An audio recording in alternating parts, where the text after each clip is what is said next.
gente, tudo bem? Voltei para esta aula. Nesta aula você vai utilizar a sua apostila do segundo bimestre, tá bom? Então, história nós vamos iniciar agora, pega lá sua apostila. Vamos começar o segundo bimestre nessa apostila aqui. Então, lá no primeiro bimestre, na outra apostila, nós falamos um pouquinho sobre formações sociais e econômicas de vida nas cidades. E nesta, lá na página 65, nós vamos falar um pouquinho sobre as sociedades nômades, tá? Temos ali a primeira parte, ali, se você quiser olhar, nessa página lá já na 65, ali está mostrando um tablete de argila com escrita sumeriana. Também temos que é da antiguidade, um manuscrito em papiro, se você quiser dar uma olhadinha ou dar uma pesquisada sobre o assunto. Temos ali uma página impressa e um e-book, né, da atualidade, tá? Então vamos começar? Aqui nós vamos falar sobre nômades, coletores e caçadores, seminômades, pastores, os povos nômades e as mudanças no clima, tá? Então para esse capítulo aqui.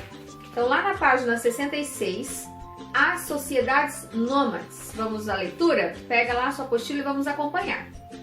Desde o início da história da humanidade, o ser humano foi se organizando em grupos de diferentes maneiras para sobreviver. Buscar alimentos e proteger-se do mau tempo, da chuva, do frio, tempestades, calor intenso, etc. E também de animais ferozes, né? Eram as principais preocupações deles.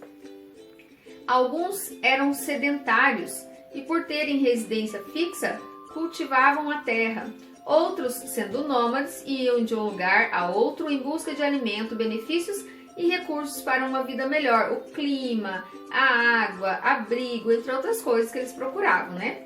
Mas como esses grupos viviam, né? Os nômades. Aí nós temos um textinho ali abaixo sobre nômades, coletores e caçadores. Então, entre nômades, havia aqueles que caçavam animais, praticavam a pesca, coletavam frutos e tubérculos disponíveis na natureza. À medida que a caça, a pesca e os frutos iam se tornando escassos, os grupos mudavam-se para outros lugares, onde poderiam encontrar alimento em abundância. Suas casas eram provisórias, tendas feitas com peles de animais e gravetos ou ossos. Então, eu li um pouquinho para vocês aqui sobre a sociedade nômade e como eram os nômades e como eles viviam. Mas você conseguiu entender o que é um nômade? Que era este povo? Então, os nômades são pessoas que eles não têm uma residência fixa, eles ficam mudando, né? Então, como você percebeu aqui, por que eles se mudavam? Porque eles estavam buscando um lugar que tinha água ou um lugar que tinha um clima. Então, por exemplo, eles mudaram, começou a ficar frio, eles não queriam mais ficar ali, eles se mudavam, né? Então, ali eram pessoas que estavam buscando uma condição de vida melhor naquele local. Então, eles vivem mudando, eles não ficam num lugar fixo, não tem uma residência fixa, tá? Então, são pessoas que se mudam, né? Então, ali embaixo, no Você Sabia, segundo o livro de Gênesis, desde a criação da Terra e da humanidade, o homem foi orientado por Deus a se alimentar de frutos e vegetais para que usufruísse do que seria melhor para a saúde e sobrevivência. Adão e Eva e seus descendentes sabiam cultivar a terra. Deus permitiu a alimentação com carne somente após o dilúvio, porque por um tempo seria difícil praticar a agricultura.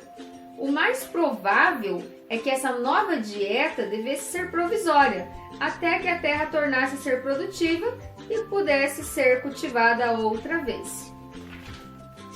Página 67. A organização social desses grupos nômades baseava-se em laços familiares e o trabalho era dividido entre homens e mulheres. Homens ficavam responsáveis pela caça, a proteção do grupo e a fabricação de instrumentos em geral. As mulheres ocupavam-se do cuidado dos filhos pequenos, do preparo dos alimentos e da confecção das vestimentas, tá bom? Então, aqui ao lado nós temos a imagem ali dos instrumentos de caça e do trabalho, que eram de pedra, ossos, madeira. E aí nós temos a número 1, que é uma conversa, né? Como que você imagina que era a vida naqueles tempos? E aí, você pode agora ler o texto novamente, conversar com algum familiar. E para você, como que era aquele tempo? Você acha que era fácil, era tranquilo? Viver essa vida de mudança, tendo crianças, né? Fabricando ali os instrumentos para caça. Caçar era fácil? Como que você acha que era a vida naqueles tempos para você? Número 2. que habilidades você imagina que os caçadores e coletores deveriam ter para obter alimentos e produzir instrumentos de caça ou de trabalho. Então, ali para você, pelo que nós conversamos do texto ali, a gente sabe que eles precisavam conhecer um pouquinho do ambiente em que viviam. Então, para você, que habilidades você imagina que eles deveriam ter para obter alimentos? Além de já conhecer o ambiente que eles estavam vivendo. Então, pensa um pouquinho, qualquer dúvida, lê de novo o texto para responder a número 2. Número 3. Quais as semelhanças e as diferenças entre o modo de vida daqueles grupos e o nosso modo de vida? Então, você pode ler o texto de novo, conversar sobre esse texto, quais eram as semelhanças entre o modo de vida deles e o nosso modo de vida e quais são as diferenças. Então, o que nós sabemos é que sempre, né, os seres humanos eles precisam de alimentos. Então, esse já é uma semelhança, né? Independente ali, eles caçavam. Hoje a gente tem a oportunidade de comprar, tem empresas que fazem, né? Indústrias de alimentos. Mas aqui você vai pensar um pouquinho de semelhança e diferença e vai colocar aqui. E lá embaixo no Investigue, a caça é permitida no Brasil? Com os colegas de sala, verifique o que diz a lei que trata dos crimes cometidos contra o meio ambiente. Como não temos os colegas, você pode pesquisar aqui e ver se a caça é permitida no Brasil. O que fala sobre a caça no Brasil ali? Investiga lá e depois a gente conversa sobre isso, tá bom? Beijo, até a próxima aula!